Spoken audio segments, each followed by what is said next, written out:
Hi folks, CNC Woodworker here with you today. I just got finished cutting a couple of nameplates for my grandchildren. Something I did is I went out and just took and spray painted black a couple of pieces of pine that I had. Went down to local Wally World and bought Walmart's brand of black paint, shiny enamel or bright or shiny or whatever it's called, glossy, that's the word I'm looking for, glossy paint.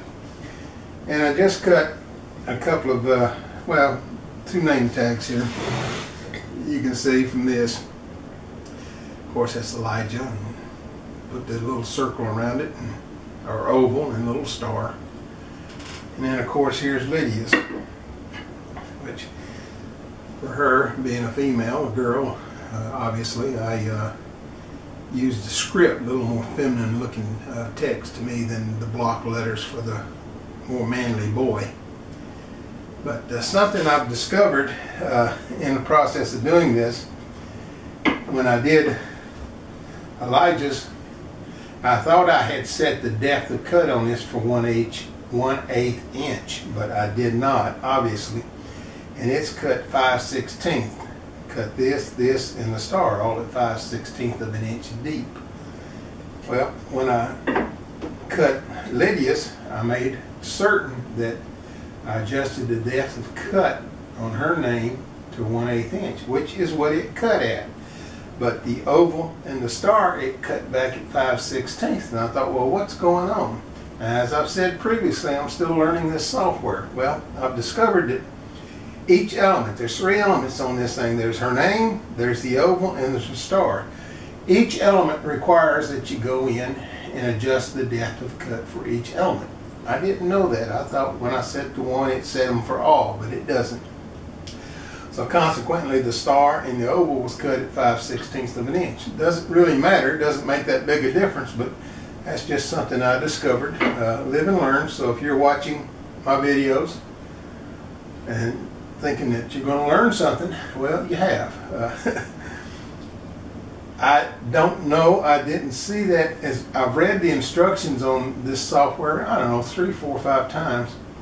I don't recall seeing that anywhere in the instructions, but I guess it's one of those live and learn things. But all said, I'm quite pleased. I hope the children are, because I want to take it down and give it to them either today or tomorrow. These will go in their, the idea is these will go, they're homeschooled, so this will go in their homeschool classroom on their respective desk.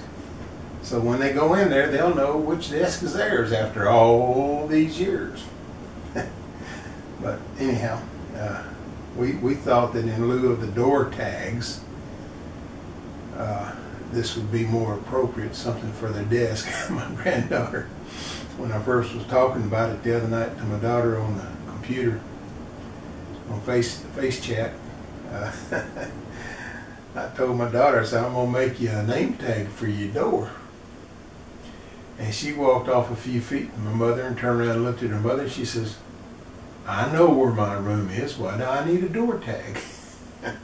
Children, God bless them. But anyhow, I wanted to just share that with you and show it to you.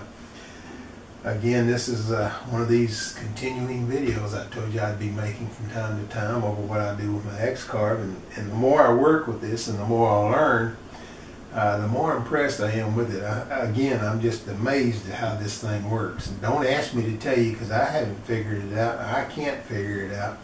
All I know is I turn it on and it runs, and when it's finished, it stops and my product is there. So very pleased with it. So if you've been thinking of getting you an X Carve, go ahead, do it. You'll be glad you did. For now, this is the CNC Woodworker. We'll talk to you later.